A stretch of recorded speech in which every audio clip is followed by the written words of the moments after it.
Hi,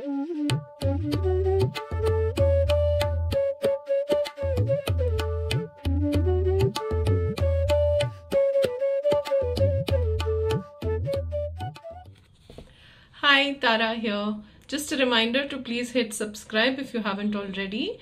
And I know many of you are taking notes. I will be updating the notes and they'll be available on my website. The link will be down below. You can just download them free from there. Today let's study Sutra number 16. Tat-paraṃ puruṣa-khyāteḥ guṇa-vaitṛṣṇyam. Tat, that, param, highest, Purusha, consciousness. Khyāteḥ is recognition. Guna is the constituent parts. Okay. Vaitṛṣṇya is quenches the thirst. So how does Maharishi Ved Vyasa explain? He says the same is higher when there is indifference to the qualities due to the knowledge of Purusha. So basically he is making a comparison to Sutra number 15, in which he is basically explaining what is lower form of Vairagya.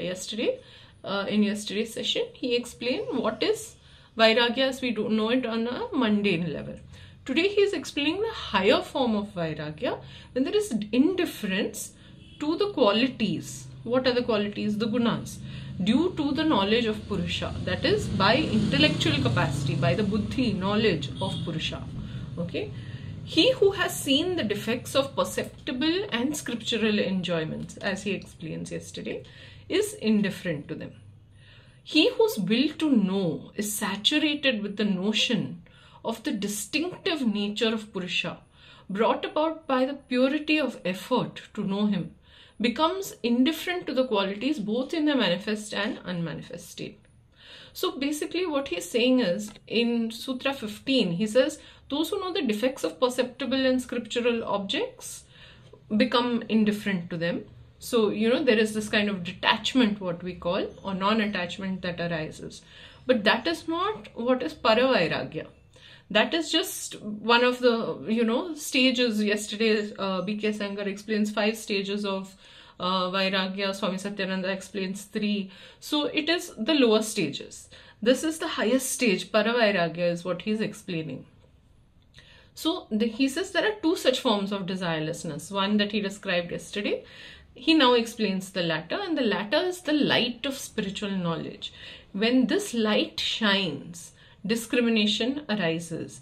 Then the yogi thinks whatever was to be obtained has been obtained, whatever the afflictions had to be destroyed have been destroyed.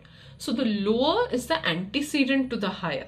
The former desirelessness exists when the essence sattva gets free from inertia, that is tamas, but there still remains some rajas. When the yogi is entirely free from all 3 aspects, all 3 gunas, sattva, rajas and tamas, whether manifest or unmanifest, then para-vairagya arises. Swami Satyananda, who is my personal favorite, he says that is the highest in which there is freedom from the desire for gunas on account of the knowledge of Purusha. So let us go by his explanation. He says there are 2 varieties of vairagya. One is the lower, the second is the higher state. In the lower, the aspirant transcends attachments for sense objects, but these still remain in a subtle form. The lower form, he says, involves a kind of suppression and control through discrimination, right? Para-vairagya involves not only giving up the sense enjoyments, but you also give up the desire to, whatever deep-rooted desire to access them. This enjoyment, sense enjoyment is also completely gone. So from vairagya, there is a possibility of you may, again get entangled and go back to a state of sense absorption. But para-vairagya, there is no chance of returning. There is no desire for pleasure, enjoyment, doing, even sleep.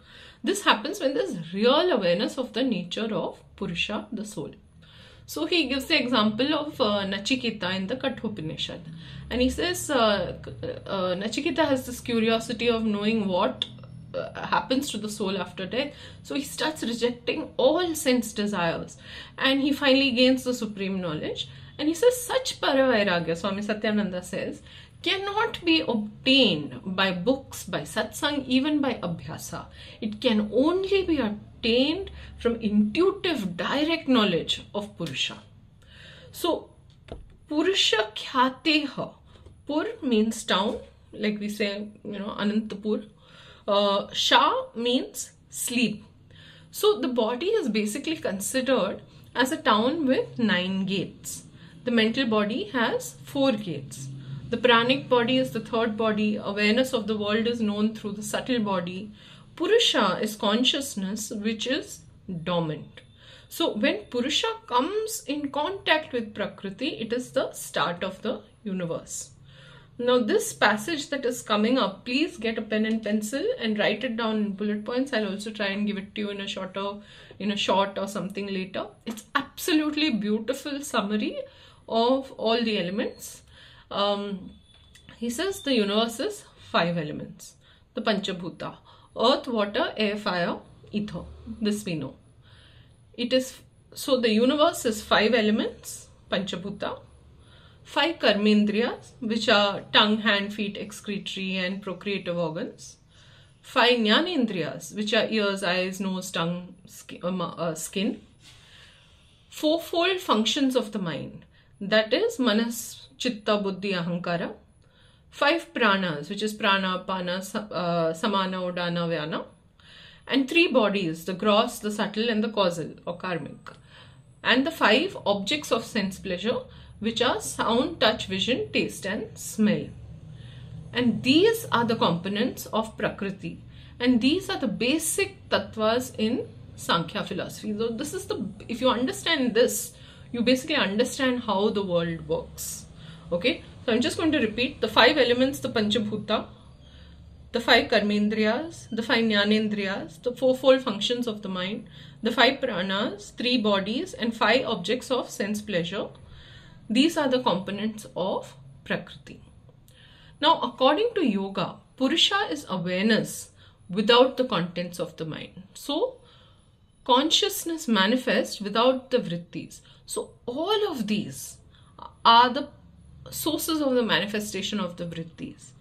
When do you attain yoga? You attain yoga when you have consciousness without all these manifestations. It's like all the toys went back into the box and only the box is there. There is no separation, right?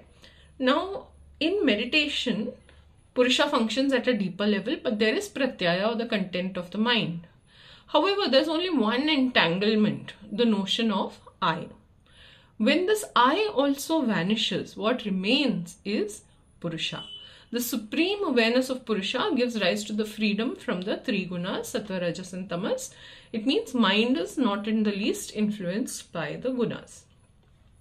Swami Vivekananda, he says that extreme non-attachment, giving up even the quality, shows the real nature of Purusa. And he says it is the highest manifestation of power when it takes away even our attraction towards qualities. We have to first understand what is Purusa, the self, and what are the qualities. So all of nature, according to yoga, has sattva, rajas and tamas. These manifest themselves in the world as attraction, repulsion and control. Now, everything that exists in nature is a combination of these 3 tattvas, the gunas. The self of man is beyond these, effulgent, pure and perfect, and whatever intelligence we see in nature is the reflection of the Purusa. So mind is also in nature. It's important to remember that mind is also in nature. It is a part of nature. So the nature that has conquered the self of man, and when nature takes away the covering, the self becomes unveiled. This non-attachment, as is described in Sutra 15, is the greatest help in manifesting the self. So basically, what they're all saying is, there is this consciousness, this pure consciousness, which is Purusa, and as the lower form of chitta, it gets manifested into the world in all these forms. And basically, what is yoga? When we say vairagya, what do we mean by detachment? Detachment is somewhere ceasing to identify all these forms as separate. Okay, so it's not that I want this job, I want this house, I want to eat this. That's also at a very physical and mundane level. it is that there is no difference between the substance that there is outside and there is no difference between the substance here. Therefore, the prism has been taken away. So the light is clear. It's just one. BKS Iyengar says the ultimate renunciation is when one transcends the qualities of nature and perceives the soul. The 5 states in Vairagya, which he explained yesterday, I'll just quickly state them. Yatamana, Vyatireka, Ekandriya, Vasikara and para-vairagya. Yatamana is when we are disengaging, we're not fully there, we're still struggling. Vyatireka, by thoughtful control, desires are burnt away. Ekandriya, 5 sense perceptions, 5 organs of action have been weaned away from the contact with the objects, but we still have the subtle desires. Vasikara is attaining mastery, and para-vairagya is the highest form of renunciation, which is what he is explaining today. Now, he goes one step further in his explanation and he says the first 3 are Vishesha or specific, the 4th is Avishesha, non-specific, and the 5th is Alinga or unmarked. Now, the purest form of renunciation is to be free from nature and all its qualities. Clear intelligence of head and heart leads to this. Through Abhyasa, we activate and purify our energy, and through Vairagya, we disentangle ourselves from involvement in even the subtlest manifestations. So he says creation of energy alone, that is Abhyasa alone, without control or restraint, will not lead to freedom. We see, so, he explains how Viyoga happens. That is how the manifestation happens. It is in this form that he has Vishesha, Avishesha and Alinga. He explains how that unfolds. Nature unfolds from Alinga, that is the unmanifest, to Linga state, that is manifest, through Mahat, and then it comes to the non-specific, which is abstract aspects like Ahankara, and to the specific, which become the objects, the sense objects. So yoga is reversing this pattern. Got it? When Purusa manifests, it goes from Alinga to Linga to Avishesha to Vishesha, specific. When we are doing yoga, we are reversing. Okay, we are going from Vishesha to Avishesha to Linga to Alinga. Okay, so we are inversing the process. The example he gives is coffee. See, on a daily basis, you're trying to give up your coffee. Okay, you become, coffee is Vishesha. You become attached to, slowly you give it up. Habit you may give up, but it's still in the mind, oh, I want to drink coffee. But you become attached to the idea of non-coffee. This is, he says, self-conscious virtue. Gradually we may become indifferent to it, but it still exists. In para-vairagya, phenomenal nature ceases to exist. By transcending the gunas, we unlock what binds us to nature. Then we perceive the soul clearly and directly. The consciousness now has the power of wisdom.